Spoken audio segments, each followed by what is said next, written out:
Hi, folks. This is Don Meissner with the North Country Fishing Report. You know, one thing that we allude to at times, and I don't want to overdo a subject, but I think this is critical to bring out: scent. The scent on whatever you're using can make all the difference in the world. And I think a lot of times we just totally ignore that.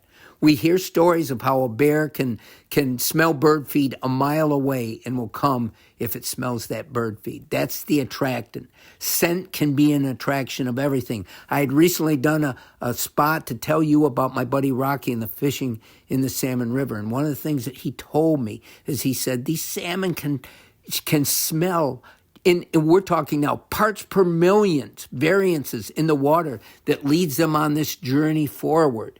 Smell can be everything. He says, whenever I'm tying flies, he has a whole process, and I won't get into that, but of soaking, of putting anise, the anise oil on these flies, because that's an attractant to fish. You know, a lot of these bait companies that are doing soft plastics inject them with scents of anise.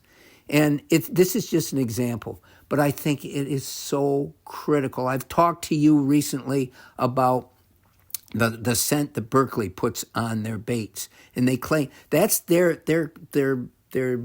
message to fame. Berkley's become one of the biggest companies in the world in fishing and one of the most successful, and they've done it through their application of scents that they put in the bait to draw the fish. You know, again, getting back to other things in life, we know that every other organism probably in the world except us has a better development of their senses than we do, because they require on those senses to survive. And why would we not think that fish do the same thing?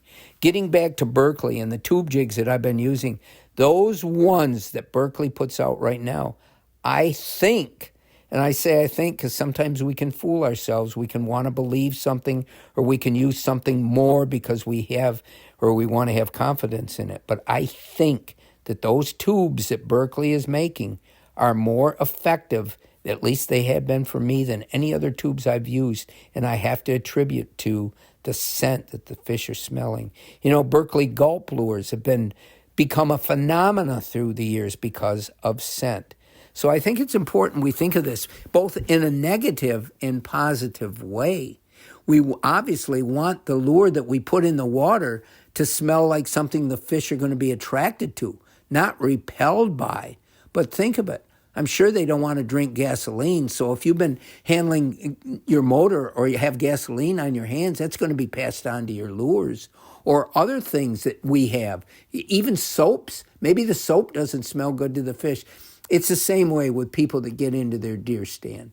There is company after company that has things to block the scent that's projected from our bodies. We might not smell it. We may think we're just rosy, but to other animals and birds and beings, they can smell these variances, and it can repel them. It can keep them from coming to where we want them to be. And it's the same thing with fish. And I think this has really sort of augmented my belief, my experimentation this summer in the Grass River using different soft plastics that have different scents. I really think that I'm discovering more how important this can be, and I just wanted to pass it on to all of you. Until next time, folks, this is Don Meissner with the North Country Fishing Report.